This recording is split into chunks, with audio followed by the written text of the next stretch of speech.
My name is Jason, and this is Just Watches. Okay, today we have the Hamilton Khaki Field Mechanical in 38mm. This is another piece on loan from the mysterious and generous Mr. X. I was excited to get my hands on this because I wanted to see how it stacks up against the Timex mechanical field watches I have reviewed, links for which will be popping up in the upper right hand corner of your screen. So before we get to this review, I just want to remind you, if you're enjoying the contents of this channel, I invite you to subscribe, and if you're enjoying the contents of this individual video, please give it a thumbs up. Thank you so much. For price and availability, this watch is available on the Hamilton site for $495, but goes for around $370 from third-party vendors such as Joma Shop. The case is 38mm in diameter, 47mm lug to lug. It's only 9.5mm thick, and about 1mm of that is the double domed crystal, and then it has a 20mm lug width opening. Now on the stock strap, it weighs in at 60 grams. The case is completely sandblasted. The lug to lug length is a bit long for the 38mm case diameter, and I feel makes this watch wear slightly bigger than its specifications. The lugs do have a gentle curve down, and this in combination with the thinness of the watch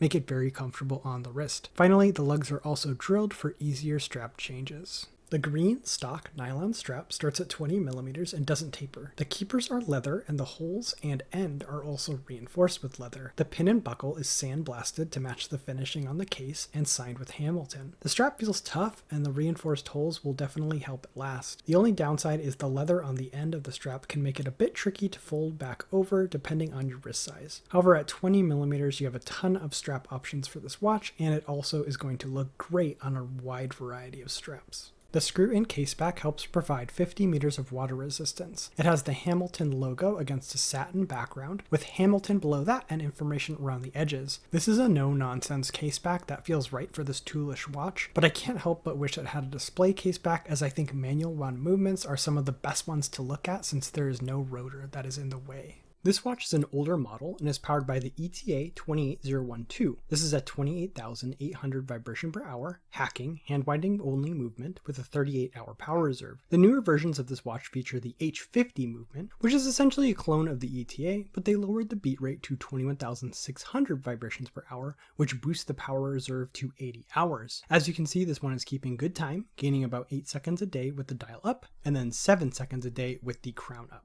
The 6.5mm push-pull crown is sandblasted to match the case finishing and signed with the Hamilton H. It's a great size in diameter and profile to use, as you're going to have to wind this watch every few days. The winding action is extremely satisfying with both a consistent audible sound and tactile feedback of the click spring. The curve of the double-domed sapphire crystal is perfectly in line with the slope of the bezel. The dome rises about 1mm proud of the bezel. There is no mention of anti-reflective coating, but the watch is extremely legible due to the high contrast between the dial, hands, and indices. The dome crystal is a nice touch and adds a bit of vintage charm. The dial is a matte black with lumed triangles around the edge at each of the hour positions, with dashes for the minutes in between. Moving in from the edge, we have Arabic numerals for each of the hours, and then moving in once again, we have another ring of Arabic numerals for the military designations of the hours. Hamilton resides at 12, and Swiss made is printed very small at the bottom of the dial, and that is all the elements of the dial. It is a legible, symmetrical, and slightly busy dial, but in an extremely functional way. The pencil style minute hand and hour hand are edged in white and filled with lume. The long second hand is entirely white with a lollipop as a counterbalance and small lumed arrow at the tip. While the second hand is long enough, I find the minute hand a touch short and wish it was a little longer to both differentiate itself from the hour hand and at least reach the dashes for the minutes around the edge of the dial. The lume on this watch is not great. There's not much surface area, which doesn't help, but it also isn't very bright and doesn't last very long.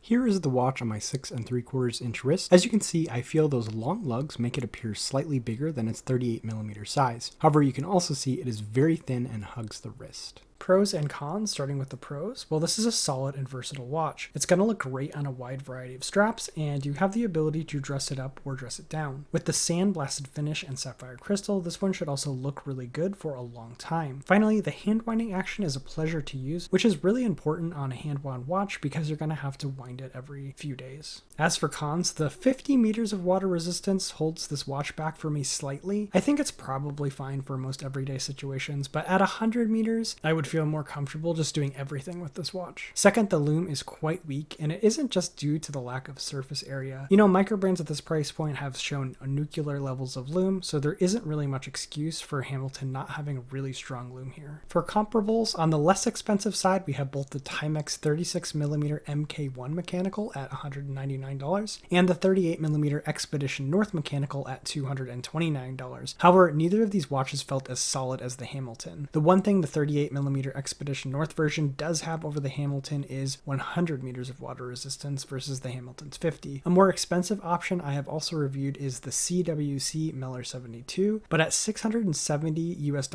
after converting from euros, this is an expensive option. However, I found the CWC was more charming than the Hamilton overall. So there you have it, the Hamilton Khaki Field Mechanical in 38mm. What do you think about this watch? Let me know in the comments below. As always, if you're enjoying the contents of this channel, I invite you to subscribe. And if you like the contents of this individual video, please give it a thumbs up. That's all for this time. My name is Jason, and you have been watching Just Watches.